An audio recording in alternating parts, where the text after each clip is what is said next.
Magandang gabi po sa ating lahat. Ang aking babasahin ngayon ay makikita sa mga awit 49 versikulo 1 hanggang 5. Kahangalan ang magtiwala sa kayamanan.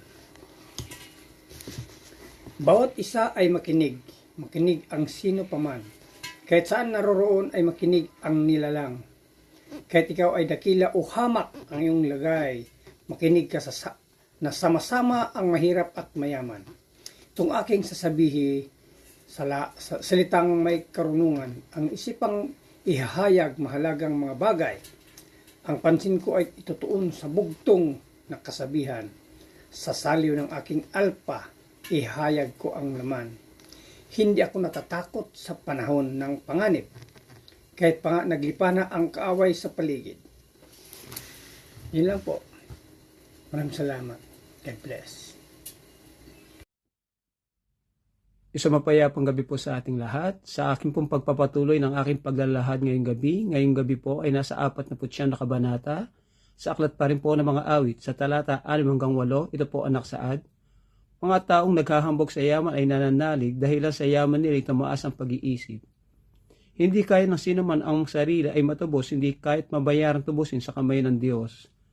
Ang bayad sa kanyang buhay ay halagang sakdal taas, gaano man ang halagang hawak niya ay hindi sapat. Ito po ang nakasaad sa banal na kasulatan. Ang pagpupuri at pasalamat ay lagi sa Amang Lumikha. Amen. Isang mapagpalang gabi po sa ating lahat. Ang aking pong babasahin ngayon mula sa Salmo chapter 49 verses 9 to 11.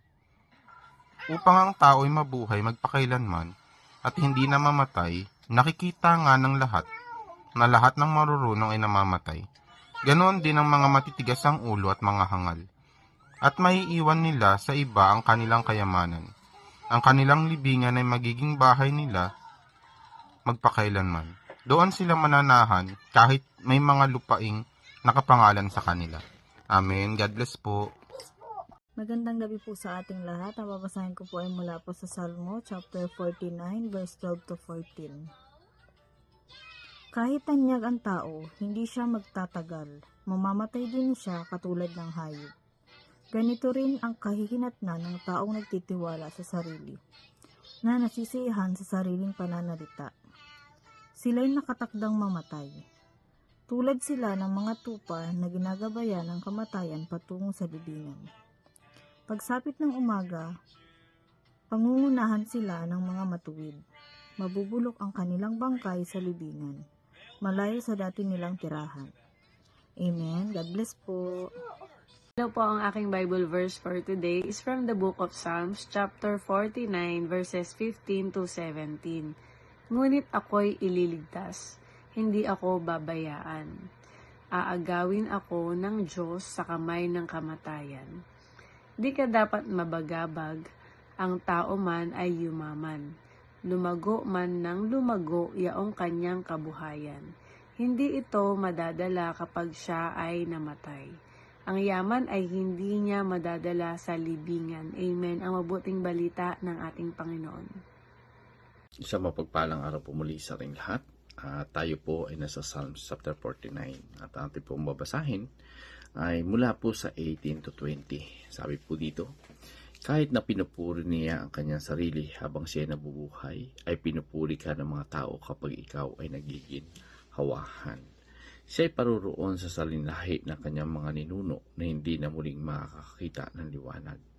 Ang tao na sa karangalan ngunit walang pag-unawa ay tulad ng mga hayop na napapahamak. So dito makikita po natin, dito sa Psalms 49, malinaw po talaga yung babala ng Diyos. Maaari kang purihin ang mundo, ngunit kung wala ka pong pag-unawa sa Diyos, ikaw po ay maliligaw. So, aaninin mo yung iyong karangalan, aaninin mo yung iyong pangalan, aaninin mo yung anumang yaman, ngunit darating po na ang lahat ng yan ay wala pong magiging saysay, kapag ito po ay dumating na yung kamatayan sa iyong buhay. So ano po yung maitatanong natin sa sarili, ano ba yung naipon mo at sino ba yung pinaniwalaan mo? So dito makikita natin na hindi po tinatanong ng pagdating ng panahon kung gaano ka naging kasikat, no? Hindi po tinatanong kung gaano ikaw kayaman. Hindi binibilang ng Diyos kung ilan yung iyong ari-arian, kundi paano ka ba sumunod sa Diyos at paano ka ba nagkaroon ng takot sa Kanya, no?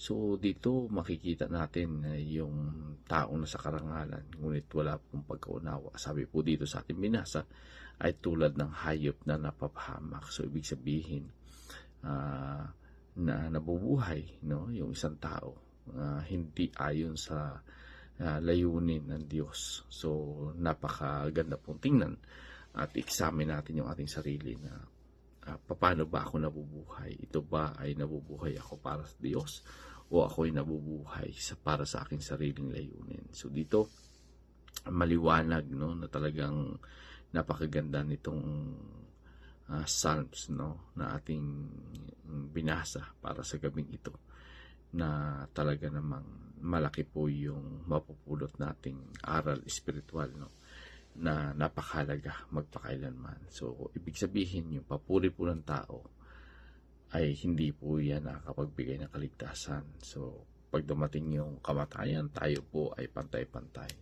So ibig sabihin, lagi natin napapakinggan ito, no, na ang kamatayan ay darating sa lahat, no. So nangangahulugan lamang na dapat ito ay mapagandaan, na dapat tayo ay nakakapagdesisyon ng may wisdom, no. So purihin po muli ang Panginoon at patuloy po tayo nagpupurit, nagpapasalamat na patuloy tayong binibigyan ng pagkakataon na makapagbasa ng Biblia sa bawat araw. So muli po, God bless everyone.